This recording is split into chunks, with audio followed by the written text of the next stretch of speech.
So we've all heard of fight, flight, and freeze patterns, but have you ever made the connection between freeze patterns and addictive and avoidant behaviors?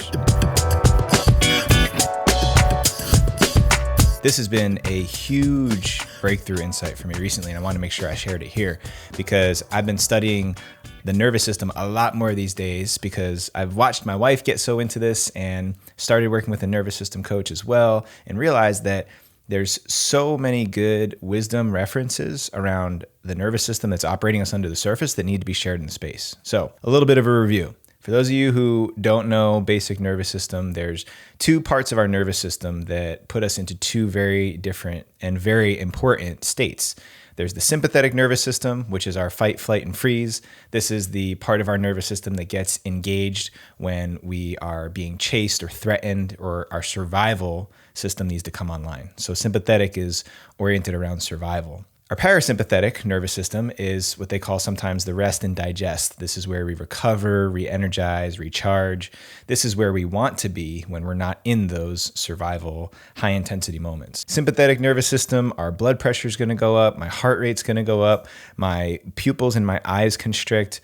All of these physiological responses that are meant to help me in a true survival situation. But sometimes when I'm in front of a bunch of people and I have to speak publicly, my body feels threatened. It feels nervous. It feels anxious, which can trigger a survival response from my sympathetic nervous system. The basics of sympathetic, parasympathetic.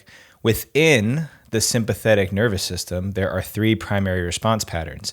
Fight. So if I'm faced with threat to my survival or my family's survival, I will fight back.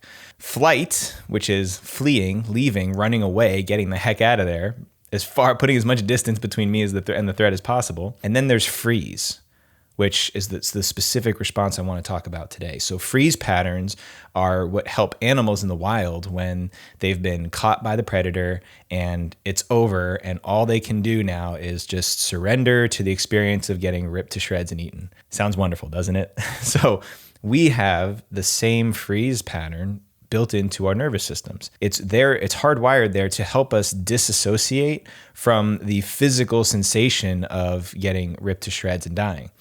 So you might have seen this in some videos where a deer gets chased down by a predator, and eventually after being caught, it just kind of surrenders. After a little bit of a struggle, it just freezes. That's physiologically where the brain is disassociating from the experience so that the dying part is not so painful and intense for the creature, right? It's part of our survival mechanisms. What I want to say about the freeze response that I learned recently is that one of the ways freeze responses manifest in our day-to-day living is through addictive and avoidant behaviors. So when I say addictive and avoidant behaviors, I'm talking about anything that I use as a distraction from challenge. So for example, if something makes me feel uncomfortable, if there's a conversation I need to have, if there's an email that I need to send out, if there's something that feels very nerve-wracking, anxiety-producing for me, then I will avoid. And sometimes it's with drugs, substances. Sometimes it's with pornography. Sometimes it's with sports headlines and social media, sex, any one of these things that can be clustered into addictive or avoidant behaviors. Anything that disassociates me from the experience that I'm having. So for example, instead of feeling the anxiety come over my body and the nervousness come over my body, if I don't know what to do with that, if I don't know how to respond, if I don't have a different strategy for dealing with those sensations, then what I'll do is I'll disassociate by introducing any one of these distractive mechanisms into my nervous system. And it gives me a temporary dopamine wash that flushes me in the same way that the deer's body and brain would get flushed with dopamine to disassociate from the experience of getting ripped to shreds. The reason I'm sharing this here is because how many of us have these addictive coping mechanisms and strategies that, number one, are unhealthy, and number two, are hiding and avoiding the thing that actually is going to lead us to our growth and our breakthrough. It's important to reference this here because when we understand what's happening on a physiological level, for me at least, it brings a lot of simplicity to what I must do. Instead of disassociating entirely from the experience I'm having, what if I face off with what's in front of me, what's making me feel anxious, what's making me feel fearful, what's overwhelming me. Got to have a strategy to do that. That's in a future episode. But for right now, just understanding that in the absence of a strategy that helps me deal with my overwhelm, my fears, my anxieties, I will feel compelled to introduce something to my system that will help me to disassociate from the experience. It's a survival mechanism. It's a survival strategy. If I'm not capable of dealing with what's in front of me, with what's happening within me, then I have to do something else with my body. My body will take over. It'll put me into a freeze response.